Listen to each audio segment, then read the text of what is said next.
ಅವರೆಲ್ಲ ಕಳೆದ 1 ವರ್ಷದಿಂದ ಕೂಡ ಶಕ್ತಿ ಯೋಜನೆಯ ಸಾರಿಗೆ ಚಾಲಕರಾಗಿ ಹೊರಗುತ್ತಿಗೆ ನೌಕರರು ಕೆಲಸ ಮಾಡಿದ್ದಾರೆ. ಆದರೆ ಕಳೆದ 2 ತಿಂಗಳಿಂದ ಕೂಡ ಅವರಿಗೆ ವೇತನವೇ ಸಿಕ್ಕಿಲ್ಲ. ಜೊತೆಗೆ ಪಿಎಫ್ ಹಣವೂ ಕೂಡ ಜಮೆಯಾಗಿಲ್ಲ. ಹೀಗಾಗಿ ನೌಕರರು ಆಕ್ರೋಶವನ್ನ ವ್ಯಕ್ತಪಡಿಸ್ತಾ ಇದ್ದಾರೆ. ಈ ಕುರಿತ ಕಂಪ್ಲೀಟ್ ಡೀಟೇಲ್ಸ್ ಇದೆ, ನೀವೇ ನೋಡಿ. ಶಕ್ತಿ ಯೋಜನೆಗೆ ದುಡಿದ ಸಾರಿಗೆ ಚಾಲಕರಿಗಿಲ್ಲ ವೇತನ. 2 ತಿಂಗಳ ವೇತನಕ್ಕೆ ಕೊಕ್ಕೆ, ಕೆಲಸದಿಂದ ವಜಾ. ವೇತನಕ್ಕಾಗಿ ಅಲೆದಾಡ್ತಿರೋ ಗುತ್ತಿಗೆ ನೌಕರರು. ಶಕ್ತಿ ಯೋಜನೆಗೆ ದುಡಿದ ಹಾವೇರಿ ವಿಭಾಗೀಯ ಸಾರಿಗೆ ಇಲಾಖೆಯ 150ಕ್ಕೂ ಹೆಚ್ಚು ಚಾಲಕರು ಇದೀಗ ಪರದಾಡ್ತಿದ್ದಾರೆ. 2 ತಿಂಗಳ ವೇತನ ನೀಡದೆ ಕೆಲವು ಚಾಲಕರನ್ನ ಏಕಾಏಕಿ ಕೆಲಸದಿಂದ ವಜಾ ಮಾಡಲಾಗಿದೆ.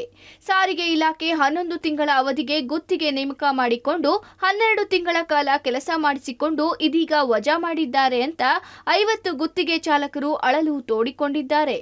ಹಾವೇರಿ ಸಾರಿಗೆ ಇಲಾಖೆ ವಿಭಾಗೀಯ ಕಚೇರಿ ಮುಂದೆ ಪ್ರತಿಭಟನೆ ನಡೆಯಿತು. ಹೌದು, ಹಾವೇರಿ ಜಿಲ್ಲೆಯ 6 ಡಿಪೋದಲ್ಲಿ 150ಕ್ಕೂ ಅಧಿಕ ಜನರನ್ನು ಹೊರಗುತ್ತಿಗೆ ಚಾಲಕರನ್ನಾಗಿ ನೇಮಕ ಮಾಡಲಾಗಿತ್ತು. ನೇಮಕ ಮಾಡುವ ಅವಧಿ ವೇಳೆಯಲ್ಲಿ ಏಜೆನ್ಸಿಯವರು ಪ್ರತಿಯೊಬ್ಬರಿಗೆ 30,000 ಹಣ ಪಡೆದುಕೊಂಡಿದ್ದಾರೆ. 11 ತಿಂಗಳ ಅವಧಿಗೆ ನಮ್ಮ ಗುತ್ತಿಗೆಯನ್ನ ಪಡೆಯಲಾಗಿತ್ತು. ಆದರೆ 12 ತಿಂಗಳ ಕಾಲ ಕೆಲಸ ಮಾಡಿಸಿಕೊಂಡಿದ್ದಾರೆ. ಇನ್ನು ಕೆಲವು ಗುತ್ತಿಗೆ ಚಾಲಕರನ್ನ ಸೇವೆ ಮಾಡಲು 4-5 ತಿಂಗಳು ಬಾಕಿ ಇರುವಾಗಲೇ ಕೆಲಸದಿಂದ ವಜಾ ಮಾಡಿದ್ದಾರೆ ಎಂದು ಆಕ್ರೋಶ ವ್ಯಕ್ತಪಡಿಸಿದ್ದಾರೆ. ನಾವು ಕೆಲಸ ಮಾಡಿದ 1 ವರ್ಷದ ಪಿಎಫ್ ಹಣ 2,800 ರೂಪಾಯಿ ಕಟ್ ಮಾಡಿಕೊಂಡಿದ್ದಾರೆ. ಇದರೊಂದಿಗೆ 2 ತಿಂಗಳ ವೇತನ ನೀಡಿಲ್ಲ. ನಮ್ಮ ಅವಶ್ಯಕತೆ ಇದ್ದಾಗ ದುಡಿಸಿಕೊಂಡು ವೇತನ ನೀಡದೆ ಹೊರಗೆ ಹಾಕಿದ್ದಾರೆ.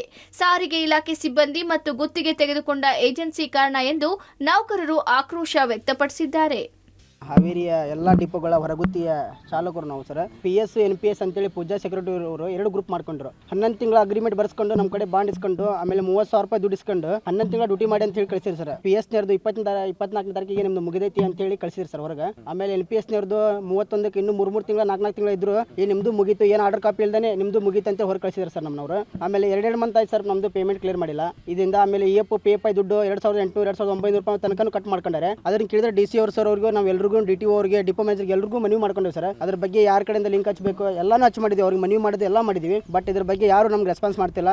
ಹಾವೇರಿ ಡಿವಿಷನ್ ಒಳಗೆ ಪ್ರೈವೇಟ್ ಡ್ರೈವರ್ ಆಗಿ 170 ಜನ ಅದಾವೆ ರೀ. 170 ಜನದಾಗೂ ಸ್ಟೆಪ್ ಬೈ ಸ್ಟೆಪ್ PS ಬೇರೆ NPS ಅಂತ ಮಾಡ್ಕೊಂಡು ಮೊದಲು PS 11 ತಿಂಗಳು ಅಗ್ರಿಮೆಂಟ್ ಮಾಡ್ಕೊಂಡು 11 ತಿಂಗಳು ಮುಗಿದ ಮೇಲೆ ಮತ್ತೊಂದು ತಿಂಗಳು ಎಕ್ಸ್ಟ್ರಾ ಮಾಡ್ಕೊಂಡ್ರೆ 12 ತಿಂಗಳು ಡ್ಯೂಟಿ ಮುಗಿಸ್ಕೊಂಡು ಇದೈತಿ ಜನವರಿ 25 ಡಿಸೆಂಬರ್ 24ನೇ ತಾರೀಕು ಅವ್ರು ಬಿಡಿಸಿ ಅಲ್ಲಿ NPSನವ್ರಿಗೆ ಇನ್ನೂ 4 ತಿಂಗಳು ಡ್ಯೂಟಿ ಮಾಡಿ ಅವಧಿ ಇದ್ರು ಅವ್ರು 30ನೇ ತಾರೀಕು ಅವ್ರಿಗೇನು ಆರ್ಡರ್ ಕಾಪಿ ಕೊಡ್ಲಿಂಗ ಏನು ಕೊಡ್ಲಿಂಗ ಅವ್ರನ್ನ NPSನವ್ರನ್ನ ಬಿಡಿಸ್ಯಾರಿ. ಇದೇ DC ಅಳಂದ್ರೆ ಸ್ಟ್ರೈಕ್ ಮಾಡಿದಾಗ ಬಂದು ನಾವೇ ಜನ ಪೇಮೆಂಟಿನ ಸಲುವಾಗಿ PF ಸಲುವಾಗಿ ನಾವೇ ಜವಾಬ್ದಾರಿ ತಗೊಂತ ಬಂದು ಈಗ 1 ವಾರದಿಂದ DC ಫೋನ್ ಹಚ್ಚಕೈತಿ, ಒಂದು ಫೋನ್ ಇಲ್ಲ, ಒಂದು ರೆಸ್ಪಾನ್ಸು ಮಾಡ್ತಿಲ್ಲ ಅವರು.